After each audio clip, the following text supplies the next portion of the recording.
Okay, here's my oil pan is right on the above the frame rail right here, and I could just kind of cut a little notch in the backside and it would fit, but I want it to make it so that I can pull the oil pan off without any problem in case I need to do something in the future with it. And the brace, or I mean the mount, will go on the backside here. Here's the piece that I cut off. I'll get a plate and weld it so that it's just as strong. But all this is the emergency brake cable, and I was worried that it was going to hit the transmission, but it's close, but it's right there next to it. And even where the cables go here, the yoke is right there, but it doesn't come close to the cable. Well, it doesn't hit the cables. I think there's about a ½ inch or so. So that's what I'm going to make. Oh, here the mount will go back here, or no, it'll go this way. I better get that straight before I start doing something. There it is with the notch cut out for the transmission oil pan. I'll plate it. I'll probably use a 1/4 or a 3/16 because that's what I got. It'll make it a little stronger. This is only, I think it looks like it's less than an 1/8 inch thick. And then I'll put this plate on here and that plate there. And first I want to try it and make sure the hole's big enough, but I bet it is. Okay, here's the notch for my oil pan.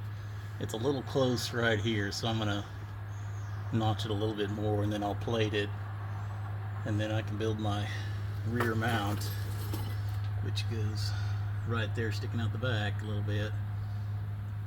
But the whole thing fits. I mean, it's a little tighter, but you've got to use banjo fittings on this side. I got them taped up so you can't see what, I can't even find them, but they're up there somewhere. Got to use banjo fittings because it's tight to this firewall, and but it looks like she'll fit pretty fine. So there's the cross member with the notch cut out of it. I'll try it in the car here in a second to make sure that it all fits, but it should. So now I got the room there for the oil pan, so I can take it off and on. And then now all I got to do is build the rear mount, which is really simple looking, and that'll be it. And then I can also, if I ever want to go back to 700 R4, it'll just bolt right on to the original slots up in there. I don't know how a Turbo 350 would fit, but 700 R4 or 4L60 should. Okay, so just about done here. You can see the cutout there on the front, and then here's my new bracket here that I'll just weld onto the back for the 4L80. And then if you wanted to, you could still mount the old 700 R4 or 4L60, or possibly a Turbo 400 or Turbo 350. I made this on the mill, so it can be made without having a mill, but I cut those slots on the side so it would bend easier, and then I just weld the holes up. Okay, there's the mount. It's all ready to go.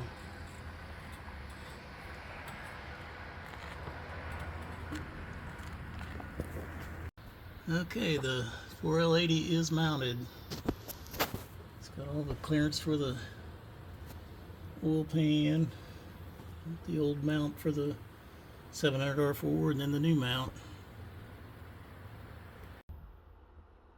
Yeah, there's the banjo fittings right there and right there. I'm gonna have to re-aim them because I think I can go up over to the top and it'll be further away from the exhaust.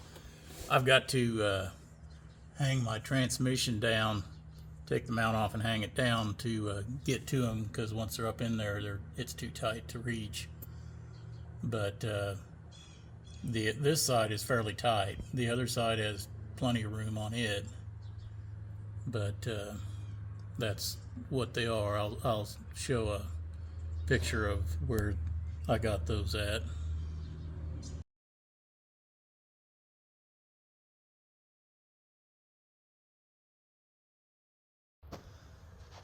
Okay, here's something that has me kind of scratching my head.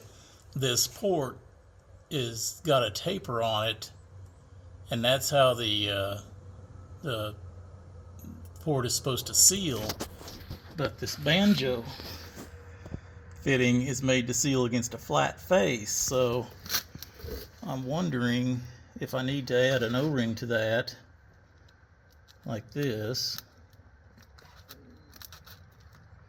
so that it seals in that taper, and then the flat face on the washer there can seal against the banjo fitting.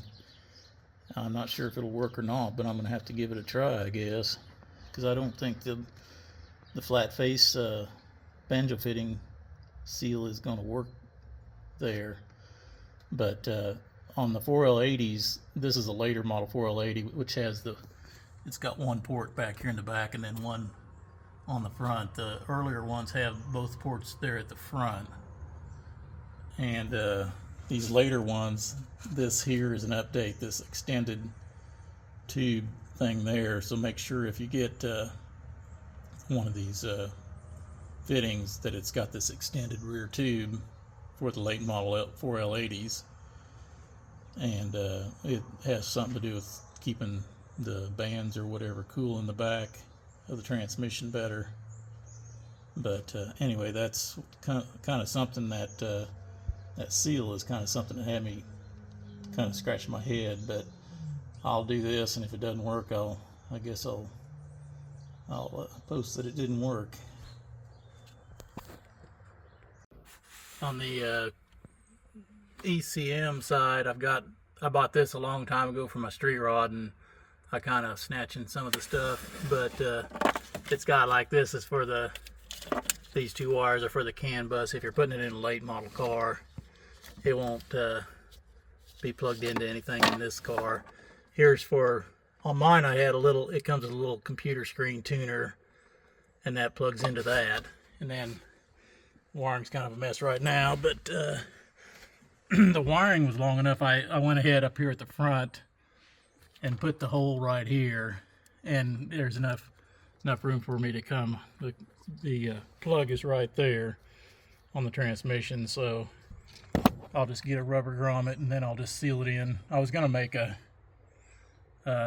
custom cover on my mill, but hell with it, I'll just seal it in on both sides with silicone. That should hold.